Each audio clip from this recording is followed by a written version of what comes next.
Okay, my name is Rahat. In this video, I'm going to talk about role of reactive programming and event-driven architectures. So let's go further. So let's do some revision about the reactive programming and the event-driven architecture. Reactive programming is a programming paradigm that focuses on building systems capable of reacting to changes in data or events, facilitating dynamic and efficient handling of real-time updates and asynchronous interactions. EDA is a design style where components communicate through events representing state changes. It promotes flexibility, scalability, and asynchronous communication in building responsive systems. So let's consider this part of code where we use reactive programming. Okay. So firstly, we create an subject to track events, manual opening and the closing. Manual is, hatch. Okay. In this part of code, we create an observable for hatch opening events and the hatch closing events. In this part, we subscribe to observable for hatch opening events and the hatch closing events. And in the last part, we add event listeners for the open and the close buttons. So let's go further. RxJS usage. So pros. Using RxJS provides a convenient mechanism for working with asynchronous events and data streams. This can make the code more readable and maintainable. And the cons, for something as simple as controlling a sunroof using RxJS may seem redundant and complicate the code. However, if you are looking to expand functionality in the future, RxJS may be useful. So, secondly, mechanisms of resistance. Weaknesses. The code doesn't handle exceptions or errors when interacting with DOM elements, such as document get element but ID. If the elements are not found, runtime errors may occur. What improvement can we use here? Adding a checks for the existence of elements and handling possible errors when interacting with the DOM would improve the robustness of the code. Thirdly, fault tolerance.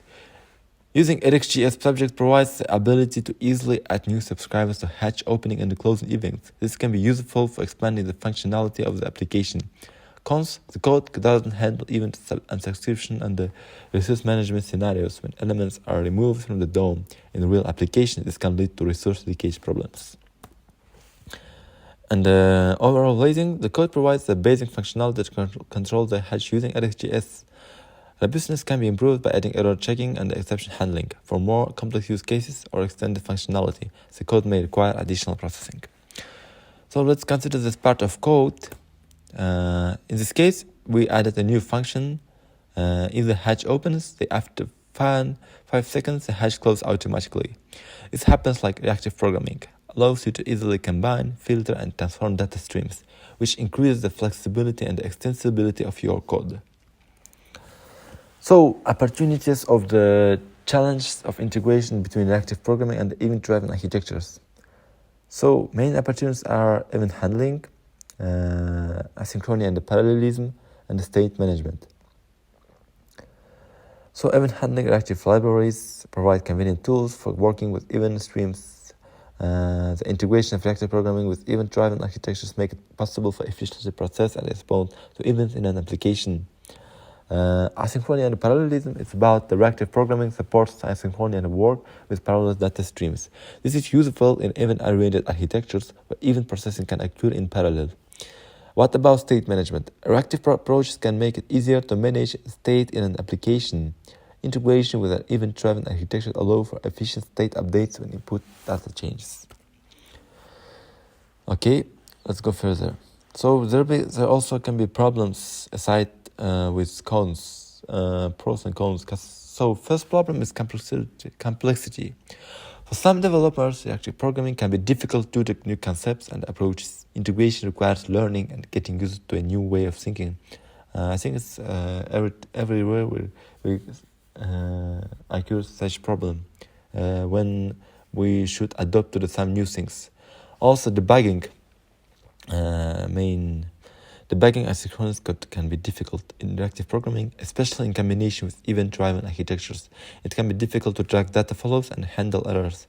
It's a good problem. Also, insert efficiency.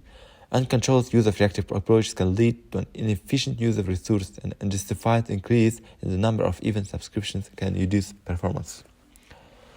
So overall, so let's analysis of the role of reactive programming and simplifying the development of event-driven applications, improving the usability of code maintenance, and increasing developer productivity.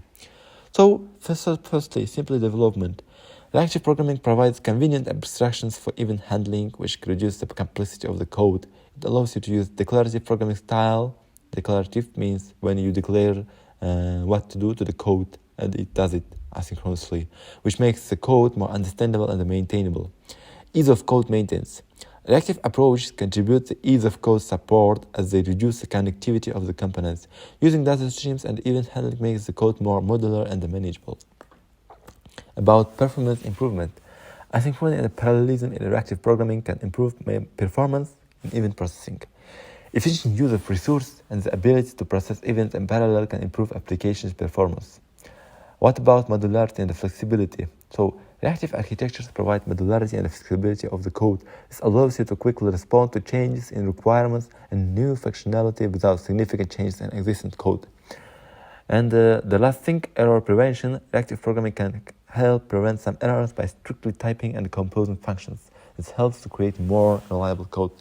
So, in conclusion, future research in the integration of reactive programming with event-driven architectures could focus on the four things, in my opinion. The first thing is the hybrid approaches. Explore seamless integration of reactive and imperative paradigms for enhanced adoption and flexibility. So my main idea is not to use only declarative style, it's also use combined declarative style with combined imperative paradigms for the good flexibility. Second, optimization techniques. Investigate strategies for optimizing reactive systems in resource-constrained environments without compromising responsiveness. And third, adaptive reactive systems. Research dynamic adaptation mechanisms that enable reactive systems to adjust based on changing conditions. And the last thing, integration with machine learning, which is also a good idea. Examine the potential synergy between reactive systems and the machine learning for improved decision-making and adaptability. So I hope my work helped you in your investigation, in your work, in your studies. So thank you very much for taking your time, and goodbye.